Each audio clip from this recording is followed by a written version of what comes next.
Hello दोस्तों, कैसे हो आप सब लोग। हम लोग पढ़ रहे हैं ज्योमेट्री। तो कल की क्लास में हम लोगों ने ज्योमेट्री में क्या पढ़ा था। कल की क्लास में पढ़ा था कि ट्रायंगल के जितने भी इंटीरियर एंगल हैं, जितने भी एक्सटीरियर एंगल हैं, उन पे जितने भी हाई लेवल सवाल थे, जितने भी मेंस के क्वेश्चन थे, वो सब हमने डिस्कस किए थे। जितने भी मेंस के टफेस्ट क्वेश्चन थे और प्री के जितने भी अच्छे अच्छे क्वेश्चन थे, वो कल की क्लास में हमने डिस्कस किए थे। तो मैं उम्मीद करता हूँ कि आपने घर पे जाके चीज़ों को रिवीजन किया होगा, क्योंकि कल की क्लास आपके एग्जाम के पॉइंट ऑफ व्यू से बहुत इंपॉर्टेंट क्लास थी और मेंस के सवाल करने में आपको मज़ा भी आया होगा। ठीक है दोस्तों, तो आज शुरू करते हैं हम ज्योमेट्री की अगली क्लास। और आज की क्लास हम पढ़ेंगे ट्राइंगल के एक दो नए कंसेप्ट हैं, वो पढ़ेंगे। आज की क्लास भी आपके एग्जाम के पॉइंट ऑफ व्यू से बहुत इंपॉर्टेंट क्लास है, क्योंकि ये ट्राइंगल के बहुत नए कंसेप्ट हैं और इनको आपको अच्छे से रीड करना होगा। तो उम्मीद करता हूँ कि आप मेरे साथ साथ चीज़ों को नोट करते रहिएगा, क्योंकि मैंने बोला था कि एग्ज़ाम के टाइम में ये आपके क्लास नोट्स ही जब आप रिवीजन करोगे ना, तो यही सबसे ज़्यादा फायदेमंद साबित होगा। तो चलिए करते हैं। उम्मीद करता हूँ आप पिछले क्लासेस का रिवीजन करके आए होंगे, क्योंकि मैंने बोला था कि ज्योमेट्री एक लेंथी टॉपिक है, तो इसमें ना सारी चीज़ें एक दूसरे से को रिलेटेड है। तो जितनी क्लासेस में करवाऊँ उन सब का रिवीजन करके अगर क्लास में आया करो, ताकि आपको और भी बेहतर ढंग से समझ में आ सके। ठीक है, तो चलिए शुरू करते हैं आज की क्लास। उम्मीद करता हूँ कि आप मेरे साथ पेन कॉपी लीजिएगा और जो जो चीज़ मैं नोट कराऊँ वो नोट करते रहिएगा। ठीक है, तो ट्राइंगल का नया कंसेप्ट है, वो देख लेते हैं क्या है। तो मैं लिख लेता हूँ कॉन्सेप्ट। आज की क्लास आपके एग्जाम के पॉइंट ऑफ व्यू से बहुत इंपॉर्टेंट क्लास होने वाली है, तो ध्यान से पढ़िएगा। सारी चीज़ बिल्कुल एग्जाम के पॉइंट ऑफ व्यू से बहुत रेलेवेंट होने वाली है। ठीक है, तो चलिए शुरू करते हैं। कंसेप्ट क्या है। इन एनी ट्राइंगल, ये किसी भी ट्राइंगल के लिए ट्रू है, चाहे कैसा भी ट्राइंगल हो, कैसा भी साइज शेप का ट्राइंगल हो, सभी ट्राइंगल के लिए ये चीज़ ट्रू है कि ट्राइंगल में सबसे बड़े कोण के सामने की भुजा सबसे बड़ी होती है और सबसे छोटे कोण के सामने की भुजा सबसे छोटी होती है। तो फिर से बता देता हूँ, चाहे कैसा भी ट्राइंगल हो, कैसा भी साइज शेप का हो, किसी भी ट्राइंगल में सबसे बड़े कोण के सामने की भुजा सबसे बड़ी और सबसे छोटे कोण के सामने की भुजा सबसे छोटी होती है। मैं लिखवा भी देता हूँ, क्योंकि बहुत इंपॉर्टेंट चीज़ें बोल भी दिया मैंने, और मैं लिखवा भी देता हूँ। यह इन एनी ट्राइंगल, ये सभी ट्राइंगल के लिए ट्रू है। ठीक है, मैंने बोल भी दिया बट मैं लिखवा भी देता हूँ, क्योंकि इंपॉर्टेंट चीज़ है। लार्जेस्ट एंगल के सामने लार्जेस्ट साइड। उम्मीद करता हूँ आप मेरे साथ साथ चीज़ों को नोट कर रहे होंगे। स्मॉलेस्ट एंगल के सामने स्मॉलेस्ट साइड, ये ट्राइंगल के कंसेप्ट है कि किसी भी ट्राइंगल में सबसे बड़े कोण के सामने की भुजा, लार्जेस्ट एंगल के सामने की साइड सबसे बड़ी भुजा होगी और स्मॉलेस्ट एंगल के सामने की साइड सबसे छोटी होगी। ठीक है, मैं एग्जांपल भी दे देता हूँ आपको। बिल्कुल, ये एग्जांपल ले लिया। सपोज करो मैंने ये त्रिभुज बना लिया, ये मैंने त्रिभुज बना लिया। ठीक है,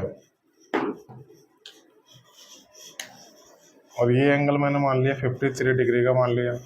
ठीक है, और ये एंगल मान लिया मैंने 57 डिग्री का मान लिया। ठीक है, और ये एंगल हो जाएगा फिर 70 डिग्री का हो जाएगा। तो मैंने क्या बोला था, किसी भी ट्राइंगल में सबसे बड़े कोण के सामने की भुजा सबसे बड़ी होती है। ठीक है, मैं इसका नाम दे देता हूँ, ये शीर्ष ए हो गया, ये शीर्ष बी मान लेता हूँ, ये शीर्ष सी मान लिया। तो इस ट्राइंगल में सबसे बड़ा कोण कौन सा है, सबसे बड़ा कोण 70 है। तो इसके सामने की भुजा कौन सी है, उसके सामने की भुजा ए बी, ये भुजा सबसे बड़ी भुजा होगी ना। अभी मैंने यही तो कंसेप्ट बताया था। उसके बाद में ये वाला ट्राइंगल है, तो उसके सामने ये वाली भुजा हो गई, तो ए सी आ जाएगा। उसके बाद में ये वाला ट्राइंगल सबसे छोटा है, तो उसके सामने ये आ जाएगा। तो ये हो गई भुजाओं का क्रम हो गए। ठीक है, बिल्कुल समझ में आया होगा। प्री में तो डायरेक्ट ये चीज पूछी जाती है, ऐसे कैसे। क्या बोला था मैंने, किसी भी ट्राइंगल में सबसे बड़े कोण के सामने की भुजा, इन सब में सबसे बड़ा कोण 70 है, तो उसके सामने भुजा ये भी सबसे बड़ी होगी। और सबसे छोटा कोण कौन सा है, 53, तो उसके सामने की भुजा सबसे छोटी होगी, तो ये भुजा सबसे छोटी होगी। उम्मीद करता हूँ आपको समझ में आया होगा। ठीक है, अब ये बात तो मैंने बता दी, अब इसका उल्टा भी ट्रू है। मैं एग्जाम्पल के थ्रू बता देता हूँ। जैसे कि मैंने एक ट्राइंगल बना दिया। ठीक है, ए हो गया, बी हो गया, ये सी हो गया। मैं साइड ले लेता हूँ, सपोज करो ये मैंने 35 ले ली, ठीक है, ये 23 ले ली और ये 27 ले ली, ठीक है, ये साइड मैंने ले ली है ना। ठीक है, तो अब मैंने क्या बोलता, किसी भी ट्रायंगल में सबसे बड़े कोण के सामने की भुजा सबसे बड़ी होती है। अब इसका उल्टा भी ट्रू है। उल्टा कैसे ट्रू है कि सबसे बड़ी भुजा कौन सी है, सबसे बड़ी भुजा ये है, तो इसके सामने ये वाला एंगल सबसे बड़ा एंगल होगा, ठीक है। फिर उसके बाद में ये भुजा बड़ी है तो उसके सामने एंगल भी, उसके बाद में ये वाला एंगल बड़ा होगा। अब सबसे छोटी भुजा कौन सी है, सबसे छोटी भुजा ये है, उसके सामने ये वाला एंगल सबसे छोटा होगा। तो मैंने आपको ये दोनों तरीके से ट्रू है, किसी भी ट्रायंगल में सबसे बड़े कोण के सामने की भुजा सबसे बड़ी होती है। अब इसका उल्टा भी ट्रू है कि सबसे बड़ी भुजा के सामने, सबसे बड़ी भुजा के सामने जो एंगल बनता है वो सबसे बड़ा होता है। तो एंगल ए बड़ा हो गया, फिर उसके बाद में सबसे छोटी भुजा ये है तो ये वाला एंगल सबसे छोटा हो गया। मैंने आपको एग्जाम्पल ही बता दिए, दोनों तीनों तरीके से बता दिए। उम्मीद करता हूँ आपको बिल्कुल ये चीज़ समझ में आई होगी, आपने नोट कर लिया होगा। चलिए इस पर बेस ऑफ प्रीवियस ईयर का क्वेश्चन हो डिस्कस कर लेते हैं, ठीक है। उम्मीद करता हूँ आपको चीज़ें बिल्कुल समझ में आई होगी, ऐसा कोई चीज़ है नहीं। दो एग्जाम्पल ले लिए, स्टेटमेंट बता दिया मैंने, लिख के बता दिया, तो उम्मीद करता हूँ आपको समझ में। प्री के लिए बहुत इंपॉर्टेंट चीज़ है भाई, प्री में तो डायरेक्ट पूछी जाती है चीज़, मैंने आपको बता दी। कुछ भी चीज़ आज की क्लास में कुछ भी चीज़ें स्किप नहीं करनी है, आपके एग्जाम के पॉइंट ऑफ व्यू से सारी चीज़ें बहुत ही रेलेवेंट है, ठीक है। तो उम्मीद करता हूँ आप मेरे साथ साथ चीज़ों को नोट कर रहे होंगे। यकीन दिला रहा हूँ दोस्तों, पूरी ज्योमेट्री एक बार मेरे साथ खत्म करके देख लीजिएगा, मैं गारंटी देता हूँ कभी आपको ज्योमेट्री में दिक्कत नहीं आएगी, ये मेरा वादा है आप लोगों से। एक बार पूरी ज्योमेट्री पढ़ के देखिए, यकीन दिला रहा हूँ ज्योमेट्री टॉपिक आपका हमेशा के लिए हो जाएगा, फिर से कभी किसी टीचर के पास जाने की जरूरत नहीं पड़ेगी, ये मैं वादा करता हूँ आपसे। तो क्वेश्चन नंबर 74 क्वेश्चन हम लोग ऑलरेडी डिस्कस कर चुके हैं, आज क्वेश्चन नंबर 75 करेंगे, ठीक है। मैं क्वेश्चन लिखा देता हूँ। यदि ABC एक त्रिभुज है, ABC एक त्रिभुज है जिसमें angle B greater then angle C, ठीक है, तब इनमें से कौन सा कथन सत्य है। तो मैं ऑप्शन लिखा देता हूँ, आप भी मेरे साथ साथ चीज़ों को नोट करते रहिएगा। A greater than B greater than C, B option क्या है, C greater than A greater than B, C option क्या है, B greater than A greater than C, और D ऑप्शन क्या है, B greater than C greater than A। बिल्कुल आपको चित्र बना बनाया आएगा, एग्जाम में दिया है, नीचे दिए गए चित्र में, तो एग्जाम बिल्कुल चित्र आपके एग्जाम में बना बनाया आएगा, तो ज़्यादा थिंक मत करिएगा। तो दे रखा है त्रिभुज ABC, ये शीर्ष A हो गया, ये शीर्ष B हो गया, ये शीर्ष C हो गया, ठीक है। इस शीर्ष A के सामने की साइड स्मॉल a, शीर्ष B के सामने की साइड को स्मॉल b, शीर्ष C के सामने की साइड को स्मॉल c। ये एक स्टैंडर्ड नोटिफिकेशन है, अर्थात ज्यादातर हम यही मानेंगे, शीर्ष A के सामने की साइड को स्मॉल a मानेंगे, शीर्ष B के सामने की साइड को स्मॉल b और शीर्ष C के सामने की साइड को स्मॉल c। स्टैंडर्ड नोटिफिकेशन है, अगर एग्जाम में कुछ दिया नहीं है तो हम ऐसे ही मानेंगे, ठीक है। और ये वाला एंगल दे दिया 60 डिग्री का, तो क्या पूछा है मेरे से, तो मुझे भुजाओं में रिलेशन पूछा है, कौन सी भुजा सबसे बड़ी होगी। तो मैंने अभी कंसेप्ट बताया था आपको, अगर आपको भुजाओं में रिलेशन बताना है तो मुझे कोण पता करने होंगे, तो मैं कोण पता करना है मुझे, तो क्या देखता हूँ मैं यहाँ से, ये त्रिभुज ABC दे रखा है, ये वाला एंगल 60 डिग्री दे रखा है, बाकी कुछ नहीं दे रखा है मेरे को, है ना। तो मैंने बताया था किसी भी ट्रायंगल में तीनों कोणों का योग 180 डिग्री होता है। अगर सपोज करो ये वाला एंगल 60 डिग्री का दिया है, एग्जाम क्वेश्चन में दिया है, तो इन दोनों एंगल का सम कितना हो जाएगा, इन दोनों एंगल का sum angle B plus angle C, इनका सम कितना हो जाएगा, इनका सम 120 रहेगा ना। ये वाला एंगल 60 है तो बाकी दोनों का सम 120 होगा। अगर सपोज करो ये दोनों एंगल बराबर होते, सपोज करो यहाँ से एंगल B और एंगल C बराबर होते थे, 60-60 डिग्री का आ जाते ना। अगर एंगल B और एंगल C बराबर होते थे, दोनों एंगल 60-60 डिग्री का आ जाते ना। बट क्वेश्चन में मेरे को दे रखा कि angle B is greater than angle C, angle B angle C से बड़ा है, तो एंगल B की वैल्यू 60 से तो ज्यादा ही होगी ना। भाई 60 से ज़्यादा होगी, दे रखा है क्वेश्चन में, ये वाला एंगल इस वाले एंगल से बड़ा है और इसकी वैल्यू 60 से कम होगी। ठीक है, ये आ गया। अब क्या करना है मुझे, अब वही कंसेप्ट लगेगा, सबसे बड़े कोण के सामने की भुजा सबसे बड़ी, तो इन तीनों में सबसे बड़ा कोण कौन सा है, ये वाला है, तो इसके सामने भुजा बी बड़ी है, फिर उसके बाद में ये वाला है, उसके सामने ये है, फिर उसके बाद में ये है। तो देखूंगा यहाँ से कौन सा ऑप्शन आ रहा है, तो option C is the right answer. उम्मीद करता हूँ बिल्कुल समझ में आया होगा, मैंने हर चीज़ आपको बिल्कुल डिटेल में बताई है।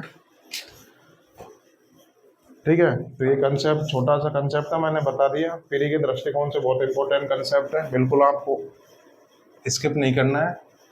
दो एग्जाम्पल बता दिए मैंने, क्वेश्चन बता दिया, उसके बाद तो यकीनन आपको बिल्कुल ही समझ में आएगा। छोटा सा कंसेप्ट है, ठीक है।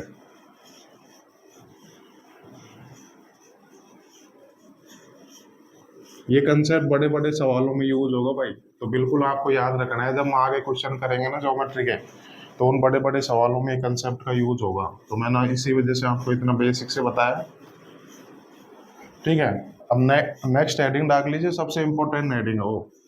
ठीक है, पूरी ये त्रिभुज की सबसे इम्पोर्टेंट कंसेप्ट है, मैं लिखवा देता हूँ। आप लोग, आप में से बहुत से स्टूडेंट ने पढ़ भी रखा होगा। ठीक है, तो आप वहाँ पढ़ोगे, मेरे यहाँ पढ़ोगे, तो आपको कुछ तो डिफरेंस नजर आएगा भाई। ये कंसेप्ट मैं हेडिंग लिखा लेता हूँ, इनइक्वालिटी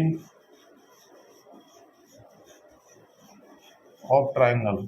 बहुत इंपॉर्टेंट चीज़ है भाई, दो क्लास अब इसी पे हो गई, और ये प्री हो चाहे मेंस हो, हर एग्जाम के लिए बहुत इंपॉर्टेंट चीज़ है। ठीक है, तो चलिए इसको डिस्कस कर लेते हैं, थोड़ा डिटेल में करेंगे, क्योंकि इंपॉर्टेंट चीज़ है, प्री और मेंस दोनों में पूछी जाती है, मेंस में तो पूछी जाती है।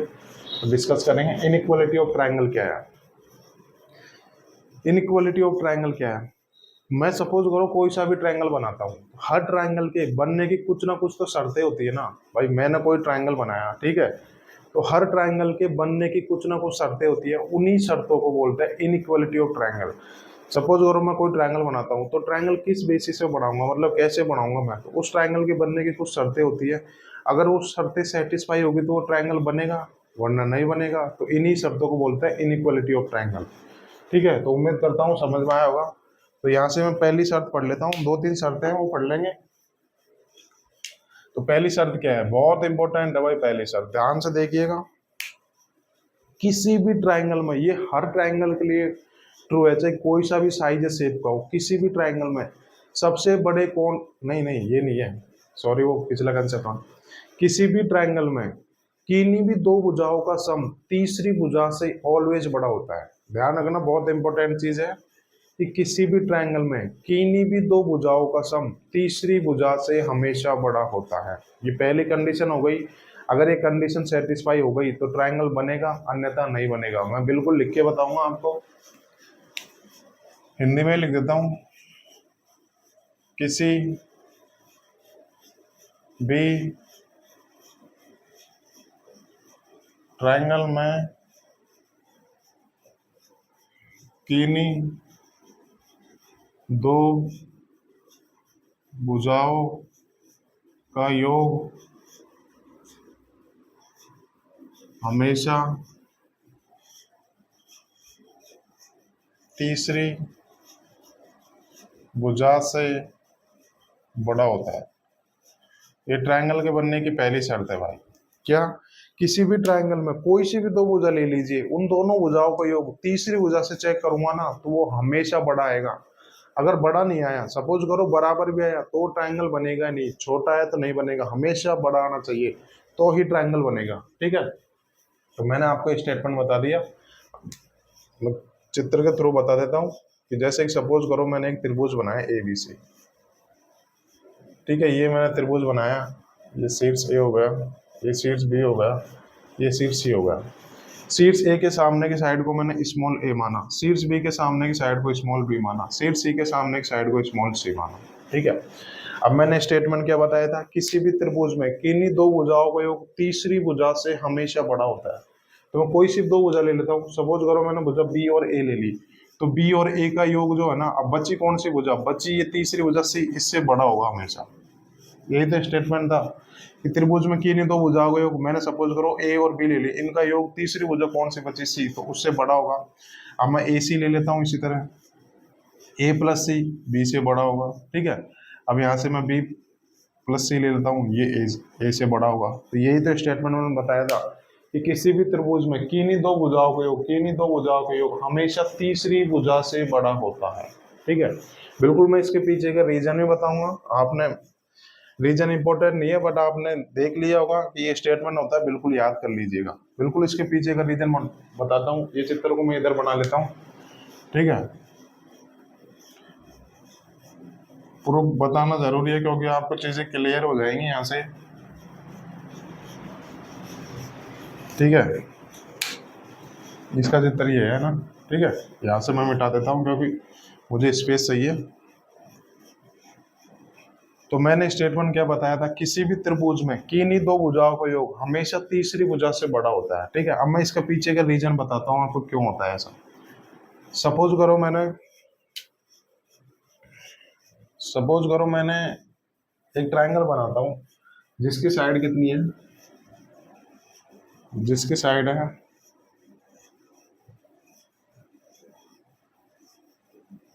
5 ले लेता हूँ, 4 ले लेता हूँ और ये 12 ले लेता हूँ। ठीक है, मेरे पास ये 3 भुजाएं हैं, तीनों भुजाएं इंटीजर है। तो मुझे इन तीनों भुजाओं से एक ट्रायंगल बनाना है, एक ट्रायंगल बनाना है जिसकी 3 भुजाएं हैं, 5 सेंटीमीटर, 4 सेंटीमीटर, 12 सेंटीमीटर। तो मुझे इन तीनों भुजाओं वाला ट्रायंगल बनाना है। तो मैं कैसे बनाऊंगा वो देख लेते हैं। तो मैंने ये ए बी एक रेखाखंड खींचा, मैंने ए बी एक रेखाखंड खींचा, ठीक है। तो ये ए बी एक रेखाखंड खींच दिया, इसकी लंबाई है 12 सेंटीमीटर दे रखी है, ठीक है। तो मैं अब इन तीनों भुजाओं से मिलकर मैं ट्रायंगल कैसे बनाऊंगा वही मैं बता रहा हूँ कि ट्रायंगल कैसे बनता है, ठीक है। तो मैंने ये ए बी एक रेखाखंड खींच दिया जिसकी लेंथ 12 बना ली मैंने। अब मैं क्या करूंगा, प्रकार होता है ना, आप शीट्स ए पर रखो प्रकार की नोक, शीट्स ए पर रखो प्रकार की नोक और 5 सेंटीमीटर दूरी रख लीजिए, यहाँ से 5 सेंटीमीटर दूरी भर लीजिए। सपोज करो मैंने यहाँ तक भर ली 5 सेंटीमीटर दूरी, ठीक है, यहाँ तक भर ली। और यहाँ से आप चाप खींच लिए 5 सेंटीमीटर दूरी का रख कर ऐसे चाप खींच दिए शीट्स ए पर रख के प्रकार के नोक, ठीक है। चाप तो जानते हो ना, चाप तो जानते हो, जैसे कि मैं 5 सेंटीमीटर दूरी की ये अगर चाप खींचूंगा, ऐसे चाप खींचूंगा तो एक सर्कल बन जाएगा, ठीक है। ये दूरी 5 है तो यहाँ से ये दूरी भी 5 होगी, ये दूरी भी 5 होगी, ये दूरी भी 5 होगी, ये दूरी भी 5 होगी, सेंटर से परिधि तक की दूरी ये होता है ना भाई। मैं 5 सेंटीमीटर की जगह अगर ऐसे चाप खींचूंगा तो ये वृत्त बन जाएगा ना, सर्कल। और जहाँ पे मैंने नोक रखी है वो सेंटर बन जाएगा, तो ये दूरी भी 5 होगी, ये सब दूरी 5 होगी ना, सेंटर से परिधि तक की दूरी, ठीक है। तो ऐसे ही मैं भुजा, ऐसे ही मैं शीर्ष बी पर रखूंगा प्रकार की नोक, शीर्ष बी पर रखूंगा मैं प्रकार की नोक और 4 सेंटीमीटर भुजा, 4 सेंटीमीटर दूरी रखकर ऐसे चाप खींच दूंगा। तो सपोज करो 4 यहाँ आएगा तो मैंने ये खींच दिया, ठीक है, ये थोड़ा सा ये खींच दिया मैंने ना। तो ये तो हो गई 5 सेंटीमीटर दूरी और ये हो गई 4 सेंटीमीटर दूरी। अब ये क्या, ये दोनों चाप कहीं कटे, ये दोनों चाप कहीं कटे ही नहीं है। तो अब ये बताओ ट्रायंगल बनेगा ही कैसे, मुझे तो कोई ट्रायंगल बनता दिखाई नहीं दे रहा, ठीक है। अब मैं दूसरा ट्रायंगल बना लेता हूँ जिसकी मैं साइड ले लेता हूँ, जिसकी मैं साइड ले लेता हूँ 6, 6 और 12, ठीक है। जिसके साइड में ले लेता हूँ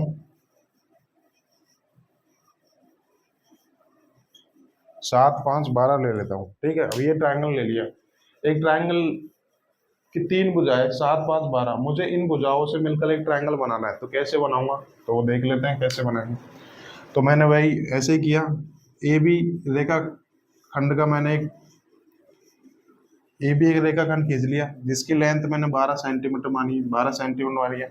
अब मैं सेम ऐसे करूंगा, शीट्स ए पर रखूंगा प्रकार की नोक और 7 सेंटीमीटर की दूरी रख कर चाप काट दूंगा। तो शीट्स ए पर रखी प्रकार की नोक और ये 7 सेंटीमीटर की दूरी लेकर चाप काट दिया, ठीक है। तो ये दूरी 7 सेंटीमीटर आ गई ना, ये वाली दूरी यहाँ से।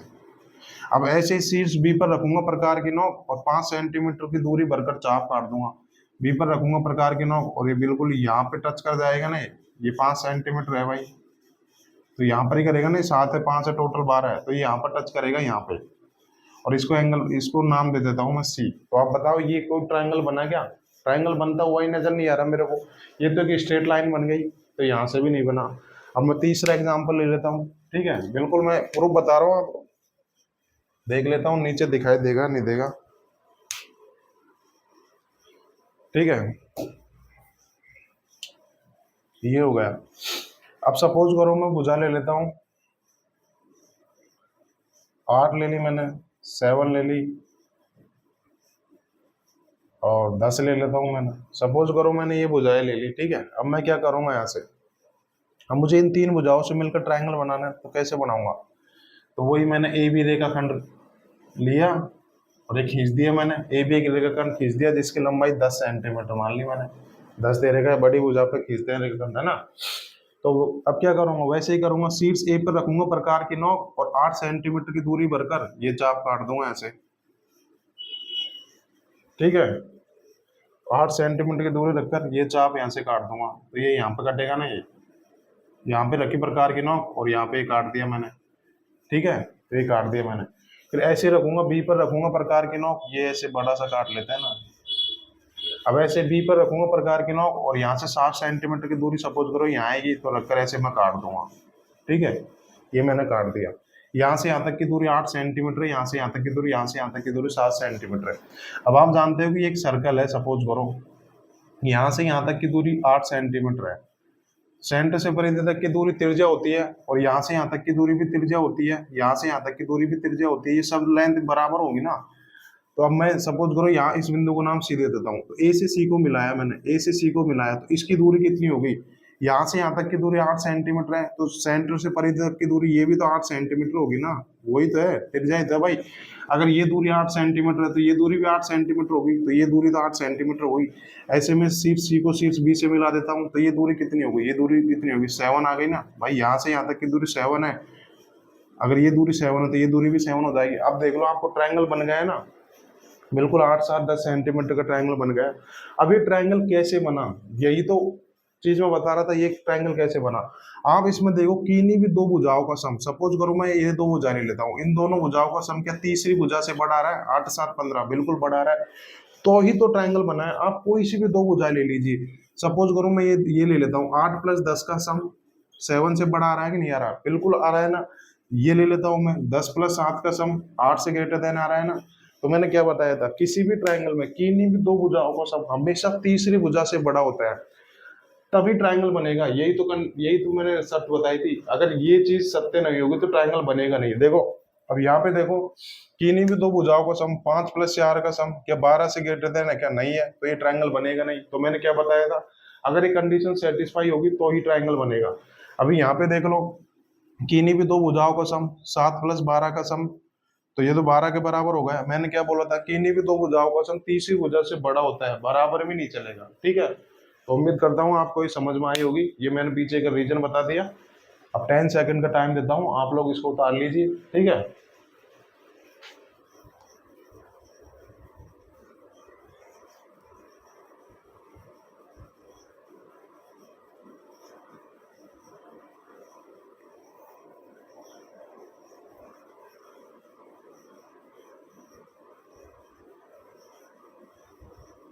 उम्मीद करता हूँ आप लोगों को समझ में आ गया। मैंने पीछे का रीजन बता दिया कि अगर किन्हीं भी दो भुजाओं का सम तीसरी भुजा से बड़ा होगा तो ही ट्रायंगल बनेगा, अगर सम तीसरी भुजा छोटा होगा तो ट्रायंगल पॉसिबल नहीं है। अगर सम दो भुजाओं का सम तीसरी भुजा के सम के बराबर है तो ये भी ट्रायंगल पॉसिबल नहीं है। हमेशा दो भुजाओं का sum always greater than the third side, ठीक है। तो ये मैंने बता दिया आपको, बिल्कुल आपको समझ में आया होगा। हर एक चीज बताइए मैंने आपको, ठीक है। पीछे का रीजन बता दिया कि कैसे चीज यहाँ से कैसे ट्रायंगल बनता है, ठीक है। उम्मीद करता हूँ आपको बिल्कुल समझ में आया होगा, और जिन भी स्टूडेंट के समझ में भी नहीं आया होगा तो कोई बात नहीं, इतना भी वो नहीं था, बस बता दिया कि मैंने, हाँ ये ध्यान रखना बट दो भुजाओं का सम तीसरी भुजा से बड़ा होता है, ये बहुत इंपॉर्टेंट स्टेटमेंट है, वो मैंने बता दिया। इसका पीछे का रीजन भी बता दिया कि कैसे ट्रायंगल बनता है। अगर ये कंडीशन सेटिस्फाई नहीं होगी तो ट्रायंगल बनेगा ही नहीं, वो मैंने आपको बना के बता दिया, ठीक है।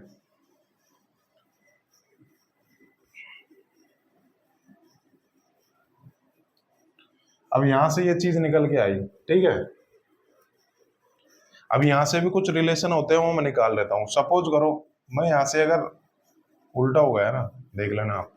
अगर सपोज करो मैं यहाँ से ए की वैल्यू निकालू तो ए की वैल्यू कितनी आएगी, ए की वैल्यू कितनी आएगी, ए ग्रेटर देन बी को उधर ले जाता हूँ तो सी माइनस बी, ए की वैल्यू ये आएगी यहाँ से। और यहाँ से ए की वैल्यू कितनी आएगी, ए ग्रेटर देन बी माइनस सी, यहाँ से यही किसी भी भुजा को पकड़ लो, मैंने भुजा ए को पकड़ ली। अब यहाँ से क्या चीज देख पा रहे हो आप, कोई सी भी भुजा पकड़ लो, मैंने ए भुजा पकड़ ली, तो ए को देखो आप, ए की जो वैल्यू है ना अदर टू साइड, ए के अलावा दो साइड बची बी और सी, अदर टू साइड के डिफरेंस से हमेशा बड़ी आएगी। तो दूसरी कंडीशन क्या होगा यहाँ से, इसी से निकाला, ये तो मैंने आपको प्रूव करके बताया। अब ये चीज आई यहाँ से ऑब्जर्व करके निकाला कि किसी भी ट्राइंगल में किसी भी भुजा की वैल्यू अदर टू साइड के डिफरेंस से हमेशा बड़ी होगी। मैंने भुजा ए पकड़ ली, आप भुजा बी या भुजा सी पर भी चेक कर सकते थे, यही कंडीशन आएगी। मैंने भुजा ए पकड़ी तो दो भुजाएं बची बी और सी, बी और सी में से कोई भी बड़ा हो सकता है, बी का बड़ा हो सकता है, सी बड़ा हो सकता है। जैसे सपोज करो ये 8 हो गए, ये 5 हो गए, ये सपोज करो ये बी हो गई, ये सी हो गई। अगर मैं 8 में से 5 घटाऊंगा तो डिफरेंस 3 आएगा, और 5 में से 8 घटाऊंगा तो डिफरेंस -3 आएगा। डिफरेंस तो 3 ही आया ना, डिफरेंस का मतलब होता है पॉजिटिव वैल्यू लेनी है। तो मैंने क्या बोला था, किसी भी ट्राइंगल में, किसी भी ट्राइंगल में एक भुजा की वैल्यू अदर टू साइड के डिफरेंस से बड़ी होगी। डिफरेंस मतलब बड़ी वैल्यू में से छोटी वैल्यू घटाऊंगा, तो ये दूसरी यहां से शर्त निकल के आ गई। ठीक है, तो मैं ऐसे देख लेता हूं। अब मैं ऐसे देख रहा हूँ ए की जो वैल्यू है ना, सी और सी माइनस बी ले लो, चाहे बी माइनस सी ले लो, इनसे बड़ी होगी। तो अगर मैं इन दोनों कंसेप्ट को मिला दूं, इन दोनों स्टेटमेंट को मिला दूं, तो मैं यहाँ से ये बोल सकता हूँ कि सी की जो वैल्यू होगी ना अदर टू साइड के डिफरेंस से बड़ी होगी। अदर टू साइड ले लो, बी माइनस सी ले लो, तो मैं मोड लगा लेता हूँ। मोड का मतलब होगा बी माइनस सी ले लो, बी माइनस सी ले लो, या सी माइनस बी ले लो, मुझे पॉजिटिव वैल्यू लेनी है, इस वजह से मोड वाला है। तो इनका ये सी इससे तो बड़ा होगा, सॉरी ये ए आएगा ना, ये ए आएगा, अदर टू साइड के डिफरेंस से बड़ा होगा। अब मैंने यहाँ क्या दे रखा है, अदर टू साइड के सम से छोटा होगा, अदर टू साइड के सम से छोटा होगा, तो बी प्लस सी, यहाँ से ये चीज निकल के आएगी। मैंने इन दोनों कंसेप्ट को मिला दिया, तो कंसेप्ट क्या बन गया है भाई, ये यहाँ से ये उठा के यहाँ रख दिया ना, तो कंसेप्ट में क्या बन गया, किसी भी ट्राइंगल में एक भुजा की वैल्यू अदर टू साइड के डिफरेंस से बड़ी होगी। मुझे डिफरेंस पॉजिटिव लेना है, इस वजह से मैंने मोड लगा दिया। मोड का मतलब बड़ी वैल्यू में से छोटी वैल्यू घटानी है, मोड का मतलब पॉजिटिव वैल्यू लेनी है। अगर नेगेटिव आ गई तो पॉजिटिव बना दूंगा। तो अब स्टेटमेंट क्या बन गया है, किसी भी ट्राइंगल में किसी भी भुजा की वैल्यू अदर टू साइड के डिफरेंस से तो बड़ी होगी और अदर टू साइड के सम से छोटी होगी। ये मैंने आपको ट्राइंगल के बनने की दोनों शर्त बता दी, उम्मीद करता हूँ आपको समझ में आया होगा। अब ऐसे ही आप बी पे ले सकते हो, बी पे ले सकते हो, यहाँ पे बी पे ले सकते हो, तो बी की वैल्यू अदर टू साइड के डिफरेंस से बड़ी होगी, यहाँ पे ए माइनस सी मोड ले लेता हूँ, और ए प्लस सी से छोटी होगी। ऐसे ही आप सी पे ले सकते हो, सी की वैल्यू अदर टू साइड, यानी कि अदर साइड कौन सी बची, ए और बी बची, ए और बी के डिफरेंस से तो बड़ी होगी बट इनके सम से छोटी होगी।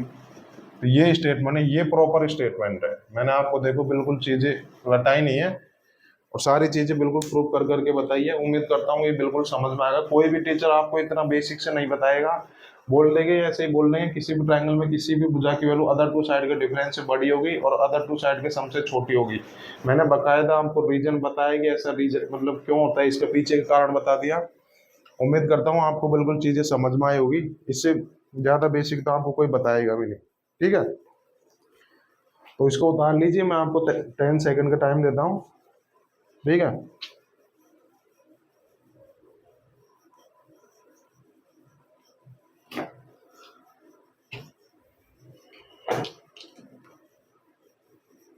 उम्मीद करता हूँ आपको समझ में आया होगा। बिल्कुल बेसिक से मैंने चीज आपको बताई है। ठीक है, इतना बेसिक तो पूरे यूट्यूब पे कहीं भी चल जाइए, कोई नहीं बताएगा आपको।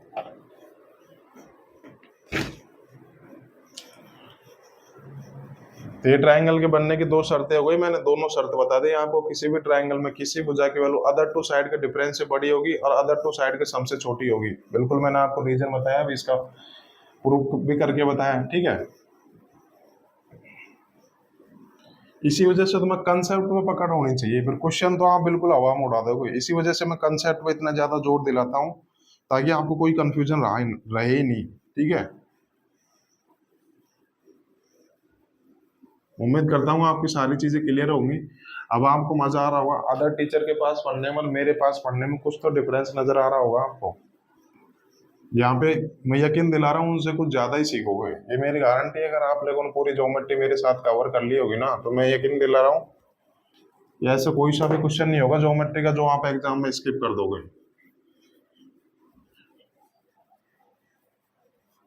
पढ़ो तो 100% चीजें पढ़ो, वरना पढ़ो ही मत। क्या फायदा फिर जब पढ़ने के बाद भी अगर आप एग्जाम में अच्छा स्कोर नहीं कर पा रहे हैं तो क्या मतलब है? फिर 100% चीजें पढ़ो ना। यहाँ आए हो तो यकीन दिला रहा हूँ ऐसा कोई सब क्वेश्चन नहीं होगा जो आप मिस कर दोगे, ठीक है। तो अगला कंसेप्ट देख लेते हैं, अगला एग्जाम्पल ले लेते हैं।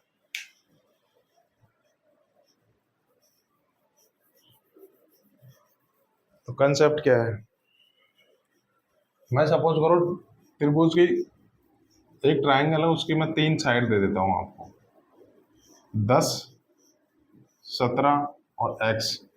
तो मैं यहां से पूछूं x के कितने मान पॉसिबल है। ये सपोज करो, मैंने दिख तो रहा है ना आपको, एक बार देख लेता हूं मैं, बिल्कुल परफेक्ट दिख रहा है। तो सपोज करो मैंने आपको एक ट्राइंगल की 3 साइड दे दी, 10 से 17 x, 10 17 x दे दी। अब यहाँ से मैंने बोल दिया x से कितने मान संभव है, तो मैं यहाँ से बता देता हूँ x एक इंटीजर है, अर्थात x इंटीजर लेना है हमको। तो ट्राइंगल के तीनों साइड इंटीजर हो जाएंगे। तो यहाँ से मुझे x की वैल्यू निकालनी है, अर्थात x के कितने मान पॉसिबल है, x से कितनी वैल्यू जाएगी, तो ये चीज निकालनी, ये इंपॉर्टेंट है, ये सवाल आता है एग्जाम में, ठीक है। तो ये मेरे पास किसी त्रिभुज की 3 भुजाएं दे रखी है, 10 17 x, जब तीनों भुजाएं इंटीजर है तो मुझे यहाँ से x के पॉसिबल मान निकालना है, ठीक है। तो मैंने अभी क्या बताया था थोड़ी देर पहले, त्रिभुज में स्टेटमेंट बताया था। तो यहाँ से x की वैल्यू क्या आएगी, x की वैल्यू क्या आएगी, मैंने बताया था त्रिभुज में किसी भी भुजा की वैल्यू, x की वैल्यू अदर टू साइड के तो डिफरेंस से तो बड़ी होगी और अदर टू साइड के सम से छोटी होगी। तो x की वैल्यू 10 और 17 का डिफरेंस 7 से तो बड़ी होगी ना, 7 से बड़ी होगी, और इनके सम से तो छोटी होगी ना, और 10 17 का सम तो ये होगी। तो x की रेंज ये निकल के आएगी ना।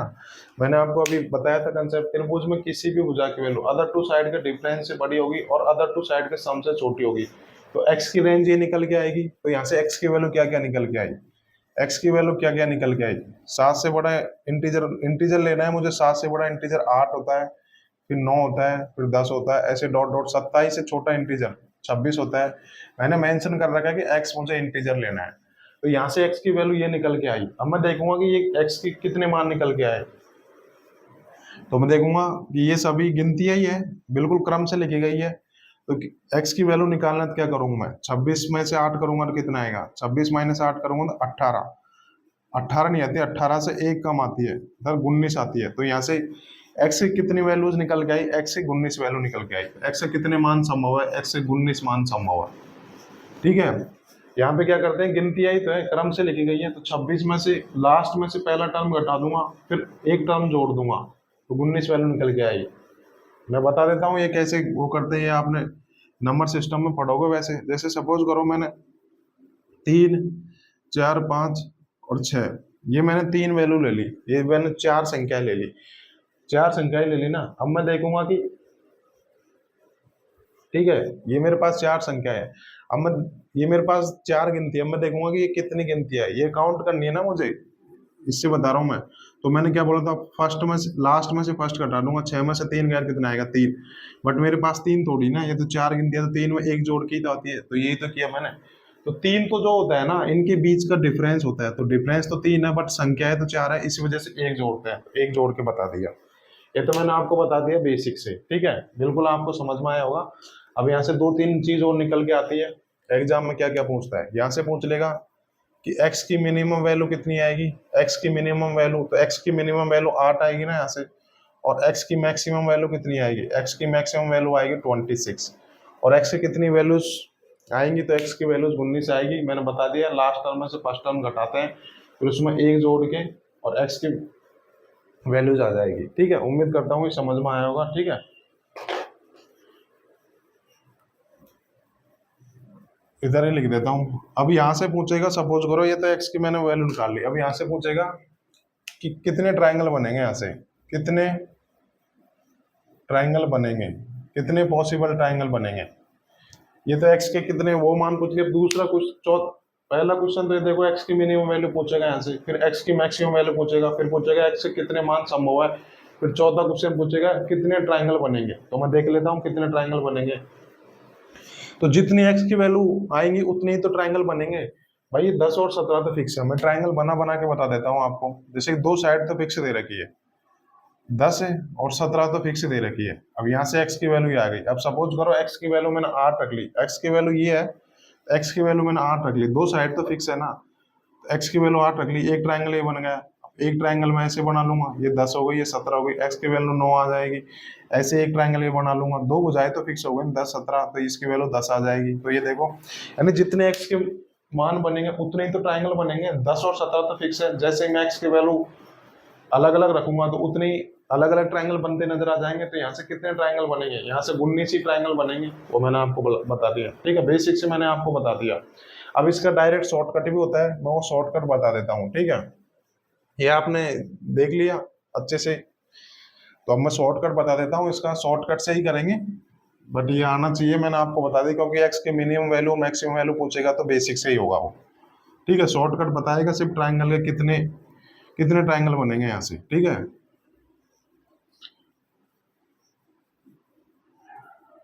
तो डायरेक्ट शॉर्टकट है,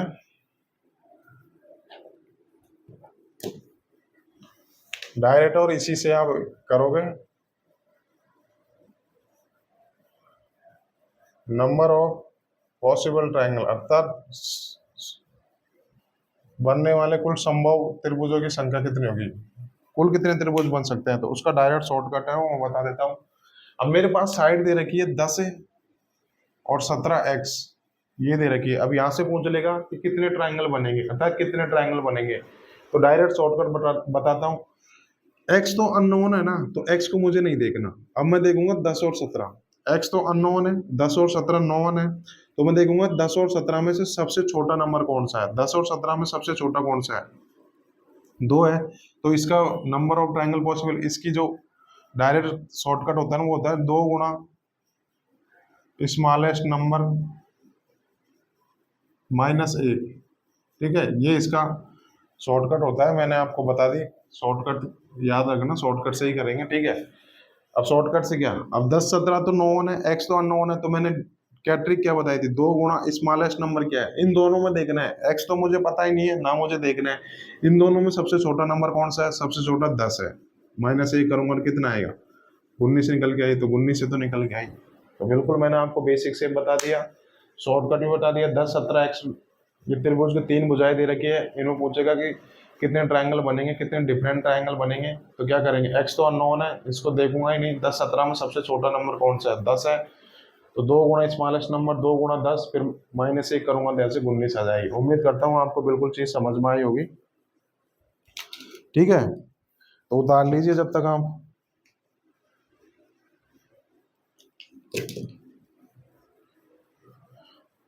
ठीक है,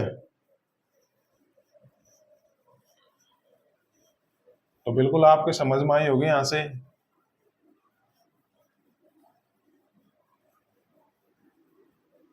हर एक चीज हम बेसिक से कर रहे हैं। ठीक है दोस्तों, हर एक चीज समझ में आ रही होगी, बिल्कुल कंसेप्ट में टाइम लगेगा, बट मैं इतने तरीके से बता रहा हूँ आपको कि बिल्कुल कोई कंफ्यूजन ना रहे। ठीक है, ज्योमेट्री में यही तो कंसेप्ट है बस, जितने ज्यादा कंसेप्ट याद रखोगे ज्योमेट्री उतनी स्ट्रांग होगी। अब सपोज करो मैंने आपको एक एग्जांपल दे दिया, 23 12 और 37, ये मैंने आपको एक एग्जांपल दे दिया। अब ये पूछेगा, एग्जाम में आएगा कि क्या ये ट्रायंगल बनेगा नहीं बनेगा। ठीक है, सिर्फ एग्जाम में इतना सा आएगा, तो देख लेते हैं। तो अब मैंने आपको ट्रायंगल की दो शर्तें बताई कि किसी भी ट्रायंगल में किसी भी भुजा की वैल्यू अदर टू साइड के डिफरेंस से बड़ी होगी और अदर टू साइड के सम से छोटी होगी। तो मुझे उन तीनों पे चेक नहीं करना, मतलब सारी कंडीशन चेक नहीं करनी, मैं किसी भी एक भुजा को उठा लूंगा। आप किसी भी एक भुजा को उठा लो, मैंने आपको दो कंडीशन बता दी, आप इन तीनों भुजाओं को चेक मत करो, किसी भी एक भुजा पे चेक कर लो। मैंने सपोज करो 37 को उठा लिया, 37 लिख दिया। अब मैंने क्या बोला था, किसी भी ट्राइंगल में था 37 की वैल्यू अदर टू साइड के डिफरेंस से तो बड़ी होगी। इन दोनों साइड का डिफरेंस कितना आएगा, 23 में से 12 गया तो कितना आएगा, तो 11 आ जाएगा ना। अदर टू साइड के डिफरेंस से तो बड़ी है। ठीक है, बिल्कुल ये पहली कंडीशन तो सेटिस्फाई होगी। अब मैं देखूंगा 37 की वैल्यू अदर टू साइड के सम से छोटी होनी चाहिए, तो 23 12 का सम कितना होगा, 35। तो बट ये तो ग्रेटर देन आ रही है, तो ये ट्राइंगल पॉसिबल ही नहीं है, ध्यान रखना। अब आपको 12 और 23 पे चेक करने की जरूरत नहीं है, आप किसी भी एक भुजा पे चेक कर सकते हो। आप चाहो तो 12 पे भी चेक कर सकते हो कि 12 की वैल्यू अदर टू साइड के डिफरेंस से बड़ी आएगी, डिफरेंस 23 में से तो कितना आएगा ये 14 आएगा। तो ये देखो ग्रेटर देन है ही नहीं, तो ये यहाँ से ये ट्रायंगल बनेगा नहीं। आप चाहो तो आप 23 में भी चेक कर सकते हो, तो किस तीनों भुजाओं को चेक करने की जरूरत नहीं है, आप किसी भी एक भुजा को देख लो और वहां से पकड़ लो, वहां से देखोगे कि अदर टू साइड का डिफरेंस से बड़ी है और अदर टू साइड के सम से छोटी है, तो ट्रायंगल बनेगा, अन्यथा बनेगा ही नहीं। ठीक है, ये मैंने आपको बिल्कुल एग्जाम्पल के थ्रू भी बता दिया। ये चीज उतार लीजिए जब तक मैं आपको टाइम देता हूँ, फिर हम लोग अब क्वेश्चन करेंगे। बिल्कुल कंसेप्ट आपको पूरा डिटेल में डिस्कस किया मैंने। ठीक है, शॉर्ट ट्रिक भी बता दें यहाँ से। अब हम लोग करेंगे क्वेश्चन करेंगे। ठीक है, उम्मीद करता हूँ आपको बिल्कुल चीजें बिल्कुल समझ में आई होगी। आप किसी भी एक भुजा को पकड़ लीजिए, तीनों भुजाओं को चेक करने की जरूरत नहीं है। ठीक है, उम्मीद करता हूँ आपको समझ में आया होगा। अब हम लोग करते हैं क्वेश्चन। कंसेप्ट प्रूव कर लिया हम लोगों ने, अब क्वेश्चन कर लेते हैं। ठीक है, तो क्वेश्चन नंबर 76 होगा। 75 क्वेश्चन हम लोग डिस्कस कर चुके हैं, क्वेश्चन नंबर 76 करेंगे। एक इन्हीं कंसेप्ट है जो कंसेप्ट मैंने आपको बताया। एक त्रिभुज की दो भुजाओं की लंबाई, दो भुजाओं की लंबाई 14 सेंटीमीटर है और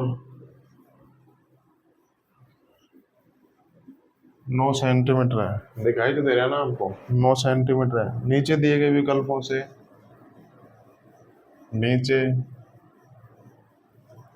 दिए गए विकल्पों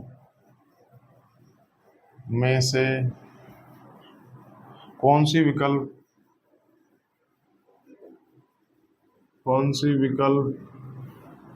तीसरी भुजा की लंबाई हो सकता है? तीसरी भुजा की लंबाई हो सकता है। बिल्कुल चीज आप मेरे साथ नोट करते रहिए। ठीक है, ये क्वेश्चन है, मैं ऑप्शन लिखा देता हूँ आपको। यही कंसेप्ट जो करा है उसी पे बेस है सारे क्वेश्चन। 24 सेंटीमीटर, ऑप्शन बी क्या है 5 सेंटीमीटर, ऑप्शन सी क्या है 17 सेंटीमीटर, ऑप्शन डी क्या है 23 सेंटीमीटर। और ये सवाल CGL 2022-23 प्री का है भाई, 2023 प्री का है। देख लो प्री में ऐसे ऐसे सवाल आते हैं डायरेक्ट। तो क्या दे रहा है क्वेश्चन में, एक त्रिभुज की दो भुजाओं की लंबाई दे रखी है, दोनों भुजाओं की लंबाई 14 सेंटीमीटर 9 सेंटीमीटर है। तो नीचे दिए गए विकल्पों से, इन्हीं विकल्पों में से बताना कि कौन सी तो तीसरी भुजा की लंबाई हो सकता है, कौन सा विकल्प तीसरी भुजा की लंबाई हो सकता है। अभी मैंने आपको कंसेप्ट बताया था कि किसी भी त्रिभुज में किसी भी भुजा की वैल्यू अदर टू साइड के डिफरेंस से बड़ी होगी और अदर टू साइड के सम से छोटी होगी। तो तीसरी भुजा को सपोज करो मैं x मान लेता हूँ, इसकी वैल्यू अदर टू साइड तब अब बची 14 9, इनके डिफरेंस से तो बड़ी होगी, 5 से तो बड़ी होगी ना, और इनके सम से छोटी होगी तो 23 से छोटी होगी। अब मैं देखूँ कौन से ऑप्शन मारा है, तो 5 से छोटी, तो 5 तो होगी नहीं, 5 से बड़ी होगी, तो ऑप्शन बी भी कट गया। यहाँ पे x की वैल्यू 5 से बड़ी होगी, 23 से छोटी होगी। 23 भी नहीं होगी क्योंकि 23 से छोटी होगी, 24 में नहीं होगी क्योंकि 23 से बड़ी होगी, तो option C is the right answer. उम्मीद करता हूँ आपको समझ में आया होगा। ठीक है, अब नेक्स्ट क्वेश्चन देख लेते हैं। देखो मैंने बोला था ना एक बार, आप कंसेप्ट अच्छे से कर लो, दिक्कत नहीं आएगी सवालों में, बिल्कुल दिक्कत नहीं आएगी।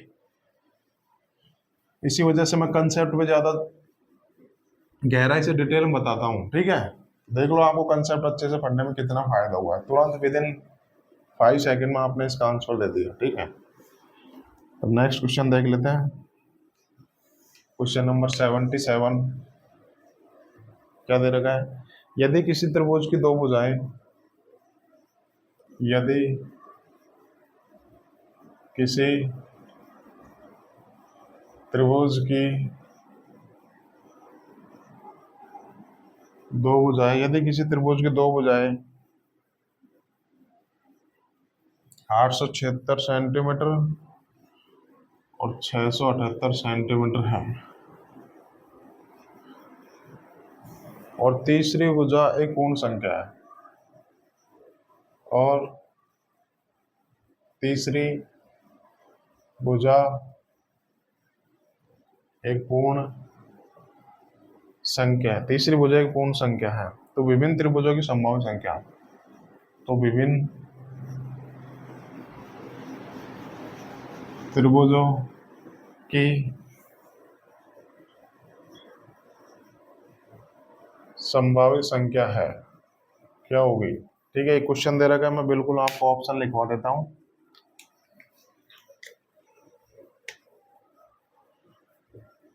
1356,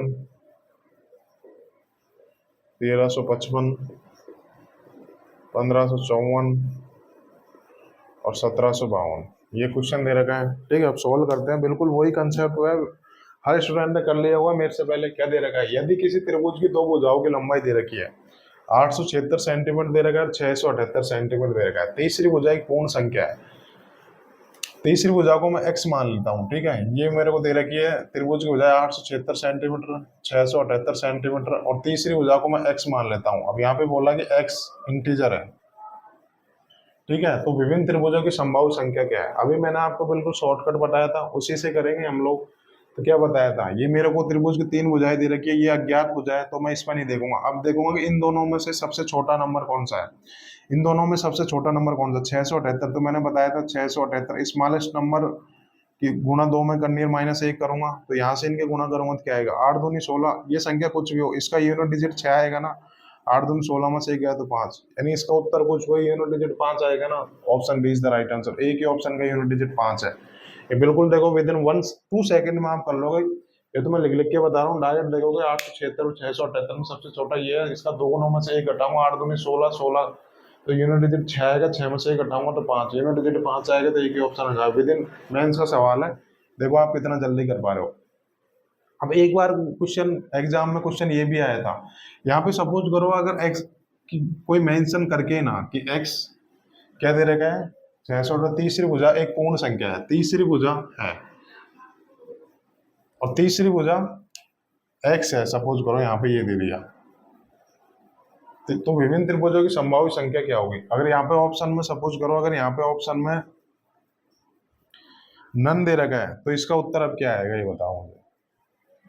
अगर सपोज करो एक्स के बारे में कुछ मेंशन नहीं करा गया, अर्थात एक्स इंटीजर है, ये फ्रैक्शन में क्या दे रखा है, यहाँ पे एक्स के बारे में कुछ मेंशन नहीं कर रखा, तो इसकी वैल्यू ध्यान रखना, इसकी वैल्यू इनफाइनाइट आएगी, अर्थात ऐसे अनंत त्रिभुज बन सकते हैं। ठीक है, क्यों? जैसे सपोज करो यहाँ पे एक्स की भुजा, सपोज करो यहाँ पे एक्स की भुजा कितनी निकल के आई, एक्स की भुजा कितनी भी निकल के आई, सपोज करो यहाँ पे एक्स की भुजा 515 निकल के आई, सपोज करो एक्स 515 निकल के आई, तो 515 हो गई, तो 515.1 ले सकता हूँ, 515.2 ले सकता हूँ, 515.3 लेता हूँ, कुछ भी ले सकता हूँ ना मैं। एक्स की वैल्यू मेरे को मेंशन ही नहीं कर रखी, इसी वजह से बोलते हैं कि तीसरी भुजा इंटीजर होगी, इंटीजर होगी तो ही इसकी वैल्यू फाइंड आउट कर पाएंगे, अन्यथा इस सवाल का आंसर इनफाइनाइट होगा, तब ऐसे अनंत त्रिभुज बनेंगे। बिल्कुल बता दिए मैंने, क्वेश्चन आया था एक बार एग्जाम में। ठीक है, तो उम्मीद करता हूँ ये समझ में आया होगा आपको। देखो कैलकुलेशन भी ऐसे करनी है, बेवजह की कैलकुलेशन करने से बचो आप, ये चीज आपको एग्जाम में बहुत टाइम बचाएंगी। ठीक है, यूनिट डिजिट, डिजिटल सम, अप्रोक्सीमेशन कैलकुलेशन कैसे करते हैं, बाई ऑप्शन, यही तो कैलकुलेशन के मेन हथियार है। अब पता नहीं आप लोग कौन सी कैलकुलेशन करने लग जाते हैं। जो कैलकुलेशन सवालों के माध्यम से सीखी जाती है ना, वही कैलकुलेशन होती है। अलग से कैलकुलेशन जो करवाते हैं ना टीचर, वो सिर्फ वो फर्जी कैलकुलेशन है, वो कैलकुलेशन नहीं होती। ट्रिक से गणित कभी तैयार कर ही नहीं सकते आप लोग, ट्रिक बस मुश्किल से 5% गणित में लगेगी, तो उसके लिए ना आपको कैलकुलेशन आनी चाहिए। ठीक है, तो जो सवालों के माध्यम से जो कैलकुलेशन होती है ना, वही असली कैलकुलेशन होती है, अलग से कैलकुलेशन सीखने से कोई मतलब नहीं है। ठीक है, सवालों में इतनी कैलकुलेशन आती है, फिर आप उनको अप्लाई नहीं कर पाओगे, क्योंकि वो ट्रिक एक स्पेशल ट्रिक होती है और गिने चुने सवालों में लगती है वो ये ट्रिक, तो हर सवाल में थोड़ी ना लगेगी। इसी वजह से तो कैलकुलेशन मजबूत करो बस, ट्रिक व्रिकन से कुछ नहीं होगा। लिमिटेड क्वेश्चन है, उन्हीं में ट्रिक लगेगी, उन्हीं ट्रिक को पढ़ के स्टूडेंट पता नहीं ऐसे मजा आ जाता है उनको पढ़ने में, बट वो ट्रिक यूजलेस है।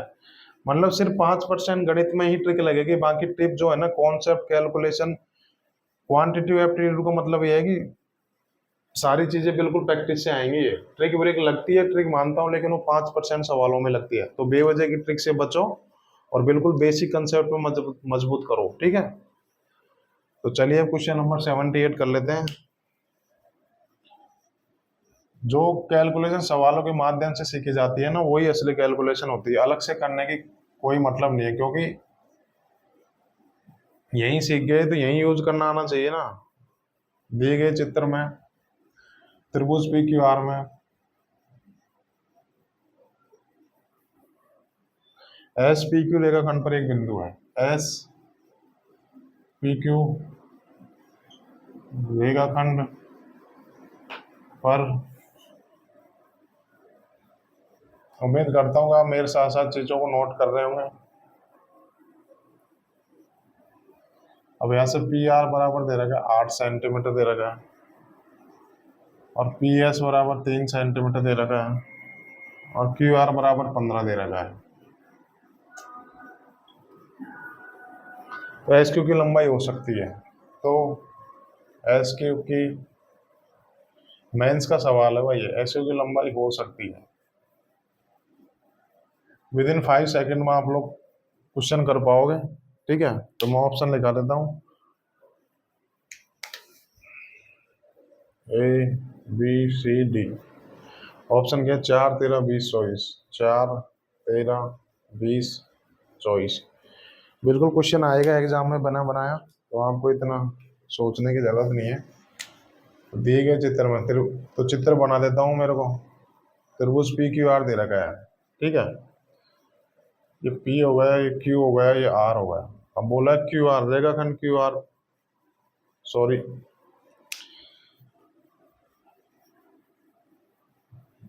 जो क्वेश्चन में दे रखा है वही तो चित्र बनाएंगे ना। ये दे रखा है पी आर और एक क्यू, ये दे रखा है। रेखाखंड पी के ऊपर एक बिंदु है एस, ठीक है। इसकी दूरी दे रखी है, इसकी लंबाई 3 सेंटीमीटर, और ये दे रखी है 8 सेंटीमीटर, और ये दे रखी है 15 सेंटीमीटर। तो मुझे एस क्यू की लंबाई, ये लंबाई क्या हो सकती है ये पूछा मुझे, और ऑप्शन में से बताना है, ठीक है। तो इस लंबाई की वैल्यू पूछी है। अब मुझे इस त्रिभुज की 2 भुजाएं दे रखी है, भुजा पी क्यू अननोन है, भुजा पी क्यू की वैल्यू क्या है मुझे पता नहीं है। तो मैंने अभी बताया था आपको कंसेप्ट, किसी भी त्रिभुज में किसी भी भुजा की वैल्यू अदर टू साइड के डिफरेंस से तो बड़ी होगी और अदर टू साइड के सम से छोटी होगी। तो मुझे 8 और 15 दे रखी है, मुझे भुजा पी क्यू की लंबाई निकालनी है। तो पी क्यू की रेंज निकाल सकता हूँ मैं यहाँ से। पी क्यू की वैल्यू क्या आएगी? पी क्यू की वैल्यू अदर टू साइड 8 और 15, इनके डिफरेंस कितना होगा? 7 से तो बड़ी होगी, और 15 8 23 इनके सम से छोटी होगी। तो पी क्यू की रेंज ये निकल के आएंगे ना, पी क्यू की वैल्यू ये आएगी ना, ठीक है। अब पी क्यू की वैल्यू सपोज करो मैं 8 लेता हूँ, पी क्यू की वैल्यू सपोज करो 8 लेता हूँ, 7 से बड़ा इंटीजर 8 होता है, तो मैं 8 लेता हूँ यहाँ पे। पी क्यू की वैल्यू 8 होगी, तो ये वैल्यू 5 निकल के आएगी ना। ये अगर 3 हो गई तो ये वैल्यू बचेगी 5। अब मैं देखूंगा कि ऑप्शन 4 आ रहा है, तो ये तो उत्तर होगा ही नहीं, ये काट दिया मैंने। अब सपोज करो मैं पी क्यू की वैल्यू लेता हूँ 22, 23 से छोटी लूंगा ना, पी क्यू की वैल्यू लेता हूँ 22, तो ये अगर 13 हो गया, ये अगर 3 सेंटीमीटर हो गई, तो ये सेंटीमीटर 19 सेंटीमीटर की आएगी ना, ये एस क्यू। तो एस क्यू 19 से तो बड़ा नहीं हो सकता ना, एस क्यू 19 से बड़ा नहीं हो सकता ना। तो 20 और 24 ये कर जाएंगे, तो option B is the right answer, ठीक है। उम्मीद करता हूँ आपको बिल्कुल समझ में आया होगा। तो अब देख लेते हैं नेक्स्ट क्वेश्चन, मेंस का सवाल है, विद इन 5 सेकंड में आप कर सकते थे, ठीक है। उम्मीद करता हूँ आपको चीजें बिल्कुल समझ में आ रही होगी।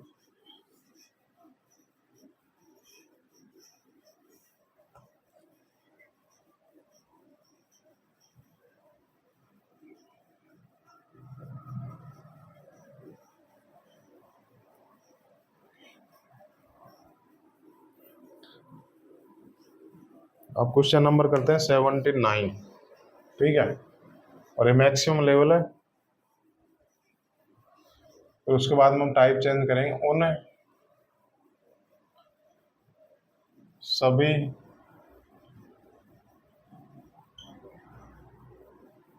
त्रिभुजों की परिमापों का योगफल ज्ञात करें।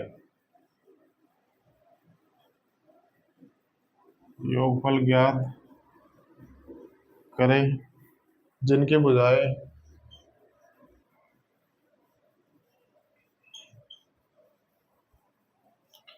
14 सेंटीमीटर 25 सेंटीमीटर। मेंस का सवाल है, फिर ये वाले स्किप कर सकते हैं, और x सेंटीमीटर है, जहाँ x पूर्णांक है, जहाँ x पूर्णांक है, ठीक है, दे रखा है। तो मैं ऑप्शन लिखा देता हूँ, आप लोग बिल्कुल ट्राई कीजिए, कर लोगे, थोड़ा सा दिमाग लगाना है बस। 1728 आ गया ऑप्शन, बी आ गया 1944, सी आ गया 1678 और डी आ गया 1560। ठीक है, मैं आपको 10 सेकंड का टाइम देता हूँ, तब तक कीजिए, मैं पानी पी लेता हूँ। ठीक है,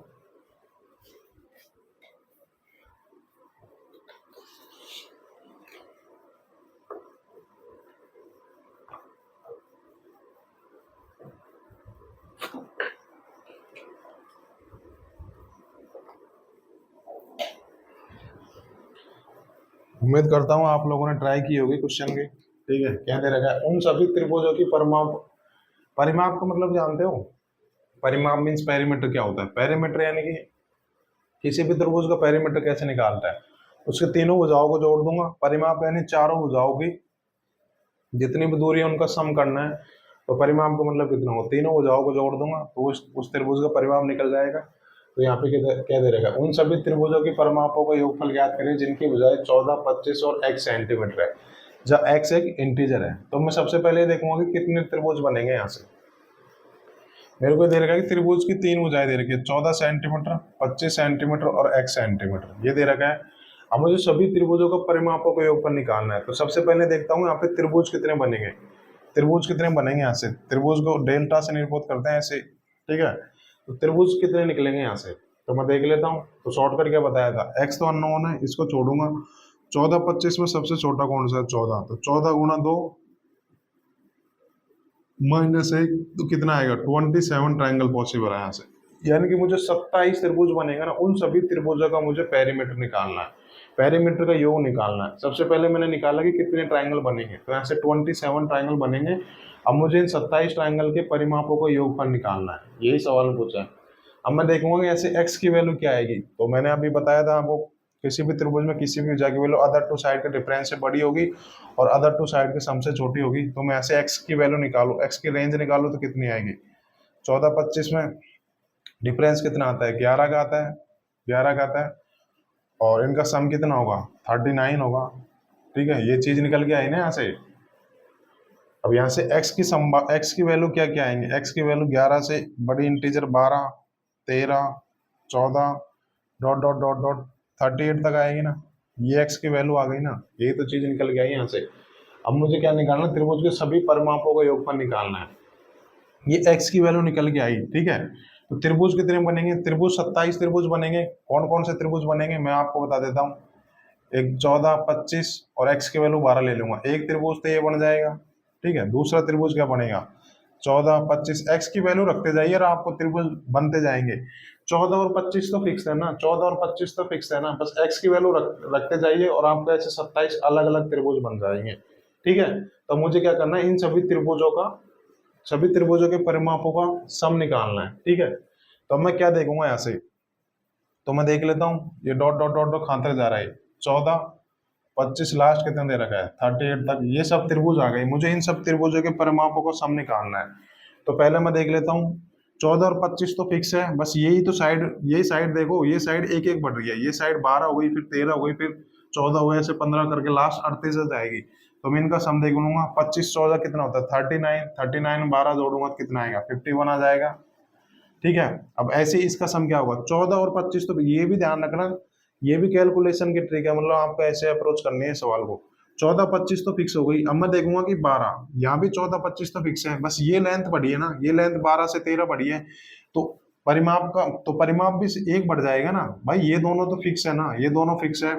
अब ये लंबाई 12 थी, यहाँ पे 12 से ये 13 हो गई, तो परिमाप भी एक बढ़ जाएगा, ऐसे ही परिमाप आ जाएगा 53, ऐसे 54 आ जाएगा, ऐसे लास्ट में कितना आ जाएगा, लास्ट में देखूंगा इनका योग कितना होगा, 25, 14 कितना होगा, 25 और 39, 38 जोड़ूंगा तो कितना आएगा, 77 आ जाएगा। तो ये ध्यान से देखो, ये एक एपी सीरीज नहीं बन गई क्या, एपी बन गई ना, समांतर श्रेणी बन गई ना, 51, 52, 53, 54, 55, 57, इन सबके बीच में गैप कितने का, इन सबके बीच में गैप एक का ही तो है, तो वही तो होगी एपी, बिल्कुल एपी बन गई ना। अब मैं एपी के कंसेप्ट इसको सॉल्व कर लूंगा।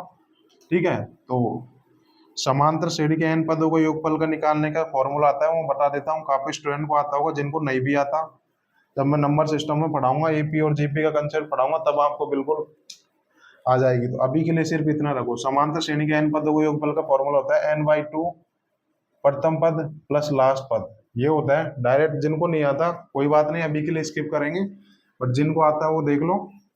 ये फॉर्मूला होता है। तो यहाँ से एन कितने आई, एन की वैल्यू निकालूंगा, एन कितने होगा, अगर ये टोटल टर्म कितने हैं, टोटल टर्म मैंने निकाल लिया 27 है।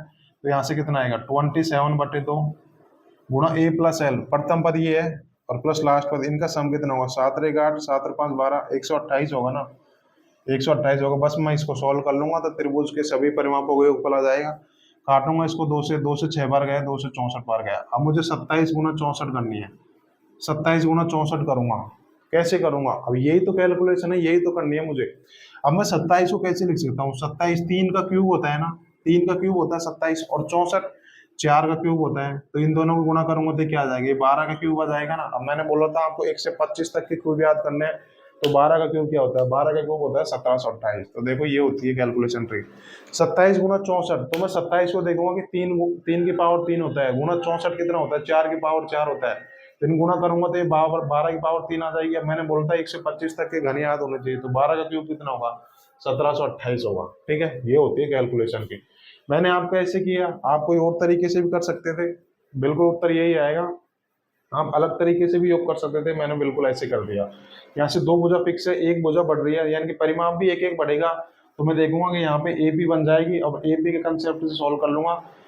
किसी भी एपी के एन पदों को ऊपर निकालना, तो ये फॉर्मूला होता है n/2 a प्लस एल गुणा a प्लस एल। एन होगा टोटल नंबर ऑफ टर्म निकालने में 27, पहला पद क्या होना, लास्ट टर्म 77। तो इसको सॉल्व कर लूंगा तो यहाँ से 12 का क्यूब उत्तर आ जाएगा। ठीक है, मैं आपको 10 सेकंड का टाइम देता हूँ, तब तक आप लोग ये सवाल उतार लीजिए। मैं देख भी लेता हूँ टाइम कितना हो गया।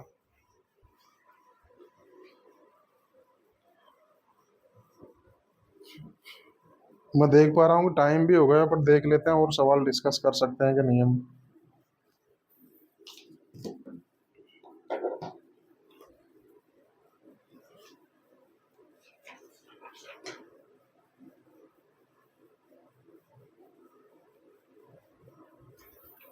तो हम नया कंसेप्ट पढ़ेंगे। तो चलो आज की क्लास यहीं ख़त्म करते हैं, क्योंकि कम से कम 30 मिनट लगेंगे उस कंसेप्ट को पढ़ाने में। तो उम्मीद करता हूँ आपको आज की क्लास बिल्कुल समझ में आएगी। बेसिक से कंसेप्ट है वो मैंने आपको बताई, ये मैक्सिमम लेवल है इस टाइप का। ठीक है, तो उम्मीद करता हूँ आप इस क्लास का रिवीजन करके आना, क्योंकि आगे के जो क्वेश्चन होंगे इन्हीं कंसेप्ट होंगे, तो बिल्कुल आपको समझ में नहीं आएगा ना। मैं वापस रिपीट करूंगा, तो ये क्लास है, घर पे जाके अच्छे से रिवीजन करना, बिल्कुल आपको कल की क्लास समझ में आएगी। ठीक है दोस्तों, आज यहीं करते हैं खत्म, क्योंकि आज हमने काफ़ी अच्छे अच्छे कंसेप्ट पढ़े, उनका प्रूफ समझा, उनके पीछे का रीजन बताया मैंने, एग्जाम्पल किए, फिर प्रीवियस ईयर के सारे क्वेश्चन डिस्कस किए। तो चलिए आज की क्लास यहीं खत्म करते हैं, फिर मिलते हैं कल। ओके।